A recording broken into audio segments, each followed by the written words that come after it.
Hello friends, आज हम पढ़ेंगे हंटर आयोग के प्रमुख गुण। ठीक है, तो जैसा कि हमने हंटर आयोग के बारे में जाना है, तो आज का जो हमारा टॉपिक है वह हंटर आयोग के गुण हैं। ठीक है, तो ये स्टार्ट करते हैं हमारा आज का टॉपिक। हंटर आयोग के निम्नलिखित गुण थे। पहला, हंटर आयोग की समस्त सिफारिशें अत्यंत व्यवहारिक थी, फलस्वरूप शिक्षा का विकास तीव्रता से हुआ। ठीक है, जो हंटर आयोग की जिसमें हंटर आयोग में जितनी भी सिफारिशें की गई वह व्यवहारिक थी। ठीक है, जिसे कि सभी लोग कर सकते थे। तो इसके फलस्वरूप क्या हुआ, जो शिक्षा था उसमें तीव्रता से विकास हुआ। ठीक, फिर दूसरा है देशी शिक्षा की अभी तक पर्याप्त उपेक्षा की जाती थी। आयोग ने देशी शिक्षा को प्रोत्साहन देकर सराहनीय कार्य किया। ठीक है, तो जो देशी शिक्षा थी उसको अभी तक जो लोग है कि देशी शिक्षा की हमेशा उपेक्षा करते थे, उसकी कोई वैल्यू नहीं दी जाती थी देशी शिक्षा का। ठीक है, उसमें ना किसी प्रकार का सुविधा उपलब्ध कराते थे, ना ही कोई बच्चा वहाँ पे पढ़ने जाता था।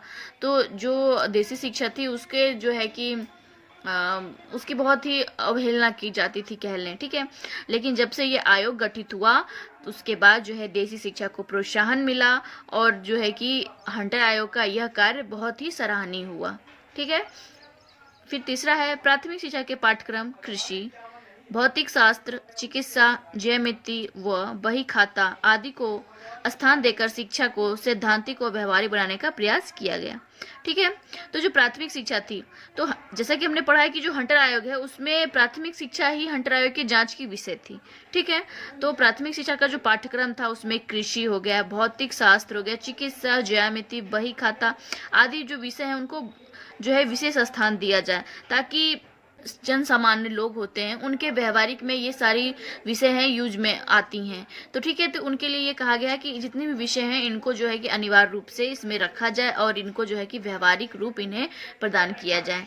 ठीक है, ताकि जो इन सारे विषयों को जानेंगे तभी वे अपने व्यवहारिक रूप में जो है कि इसका, क्योंकि आए दिन जो है कि इन सब चीज़ों का यूज होता है, तो इसके लिए जो है कि इसको जानना बहुत ही जरूरी है। ठीक है, चौथा है आयोग ने मुस्लिम शिक्षा, नारी शिक्षा, प्रौढ़ शिक्षा, पिछड़ी जातियों की शिक्षा तथा आदिवासियों की शिक्षा के महत्व पर प्रकाश डालकर सर्वप्रथम अछूते विषय को उठाया। ठीक है, तो जो हंटर आयोग था उसने मुस्लिम शिक्षा को बहुत ही अनिवार्य बताया कि मुस्लिमों को भी शिक्षा ग्रहण करना अनिवार्य है। स्त्री शिक्षा, जो कि स्त्री शिक्षा बहुत ही पिछड़ी हुई थी, तो स्त्रियों को भी जो है कि शिक्षा के क्षेत्र में कि उन्हें भी शिक्षा ग्रहण करना है, उन्हें भी जो है कि पुरुषों के बराबर का मतलब बताया गया है। ठीक है, फिर प्रौढ़ शिक्षा, जो प्रौढ़ लोग हैं, ठीक है, उनको भी शिक्षा ग्रहण करने का जो है कि अधिकार इसमें दिया गया।